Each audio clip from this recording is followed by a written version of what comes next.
Hello बच्चों, solution chapter का अब करेंगे अपन 2.8 क्वेश्चन नंबर 8। इसमें क्या बोल रखा है, an anti freeze solution. Anti freeze generally जो फ्रीज ना होने दे कोई चीज़ को, is prepared from 22.6 gram of ethylene glycol. ये लग रहा है ट्रेडिशनल सॉल्यूट सॉल्वेंट वाला क्वेश्चन है, जिसमें सॉल्यूट भी होते हैं सॉल्वेंट भी। तो एक काम करते हैं, अपन टेबल बनाना शुरू करते हैं। अपना अप्रोच यही है कि लिखते हैं सॉल्यूट, लिखा जाए सॉल्वेंट, और फिर तीसरा लिखा जाए सॉल्यूशन। पहले बार में सॉल्यूट लग रहा है इथाइलिन ग्लाइकोल है, जो कि फॉर्मूला है C2H6O2। फटाफट इसका मोलर मास निकाल लेते हैं।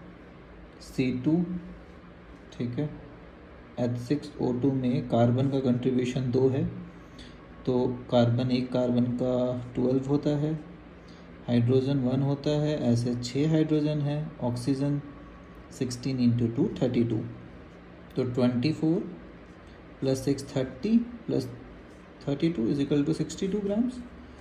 तो अपने को पता है कि अपने को टेबल में मोलर मास तो चाहिए ही होता है, एटलीस्ट आइडेंटिटी पता होने से कि सॉल्यूट क्या है, अपने को मोलर मास तो निकल जाता है। 62 हो गया यहाँ पे।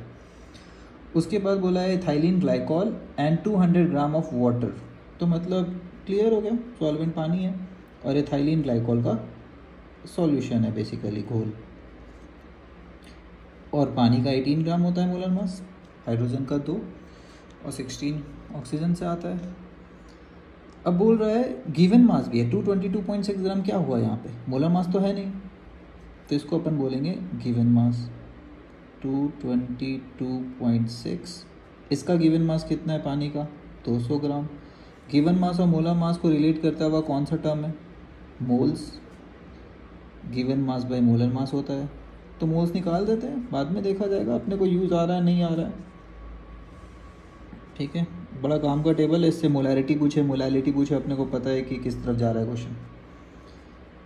Given mass 222। अब फिर से ख़राब कैलकुलेशन, इतना ख़राब नंबर पॉइंट में देता है ना।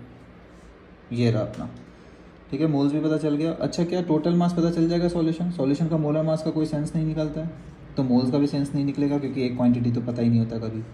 गिवन मास निकाल सकते हैं क्या सॉल्यूशन का, निकाल सकते हैं। कितना, टोटल कर लेंगे 422.6। ठीक है, फर्स्ट पार्ट में बोलता है कि मोलैलिटी निकाल के बताइए। निकाल लेते हैं मोलैलिटी, क्या ही जा रहा है। मोलैलिटी क्या होगा, molality is equal two moles of solute. Solute यहाँ पे कौन है, C2H6O2 है ना, ethylene glycol, divided by solvent का मास इन kg, सॉल्वेंट इन kg।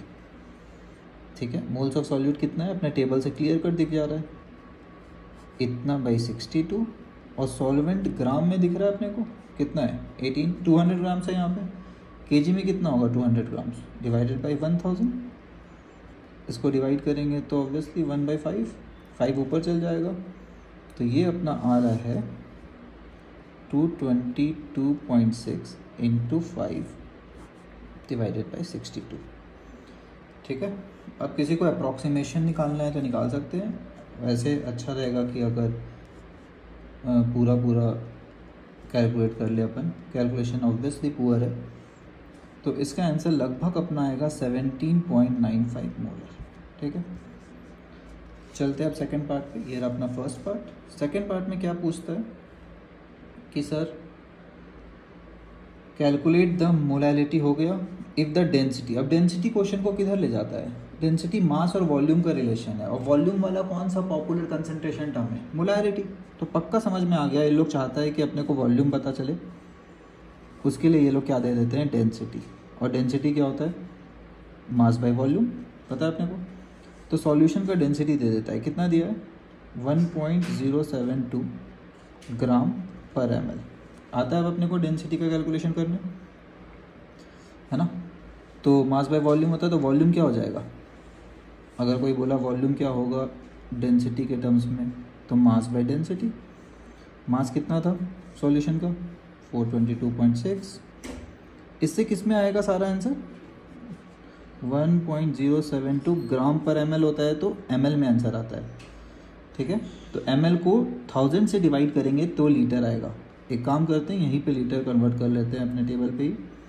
तो डिवाइड बाय 1000 करेंगे तो बस नीचे का पॉइंट हट जाएगा, 1072, ठीक है।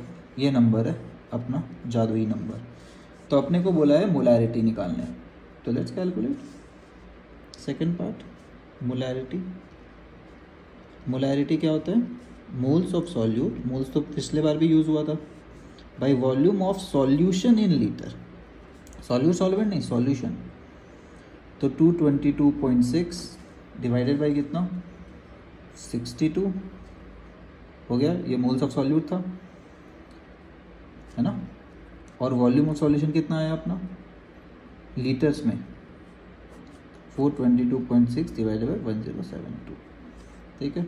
अब इसको अपना फिर से पूरा कैलकुलेशन लगाना है और निकालना है। थोड़ा सा रीअरेंज कर देता हूँ मैं इसको,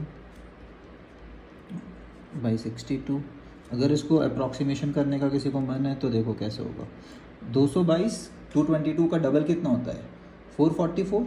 इसको मान लेते हैं लगभग डबल है, तो कम से कम थोड़ा बेटर दिखेगा। और कोई टेक्निक नहीं है अपने पास।